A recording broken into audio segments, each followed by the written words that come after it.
Le Fonds monétaire international a déclaré qu'il était parvenu à un accord avec l'Ouganda pour le déblocage d'un financement d'environ 240 millions de dollars en faveur du pays.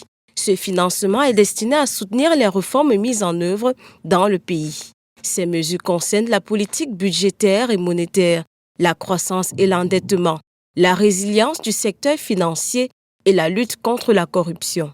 L'Ouganda aura accès à ce financement une fois que le conseil d'administration du FMI aura officiellement achevé la réévaluation dans les semaines à venir. Le FMI a déclaré que la reprise économique du pays d'Afrique de l'Est était en cours malgré une série de contraintes, notamment la faiblesse de la demande mondiale et maintes perturbations de la chaîne d'approvisionnement. Selon le Fonds monétaire international, la croissance économique attendue serait de 5,3% pour l'année 2022-2023, une prévision en baisse de 0,7% par rapport à celle de mars dernier lors de la première revue.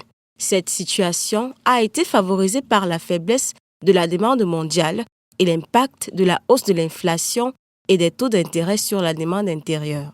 En outre, l'institution prévoit aussi une hausse d'inflation à 8,3% en raison de l'augmentation des prix des produits de base et des coûts des intrants importés. Ces perspectives devraient toutefois s'améliorer d'ici 2024-2025, notamment avec l'arrivée de la production pétrolière, de l'atténuation prévue des pressions sur les prix des produits de base et de l'impact du renforcement de la politique monétaire. Plusieurs mesures mises en œuvre dans le pays, telles que l'assainissement budgétaire, sont également nécessaires pour maintenir la dette à un niveau viable et fournir les fonds indispensables à la réalisation des objectifs de développement durable, rappelle le FMI.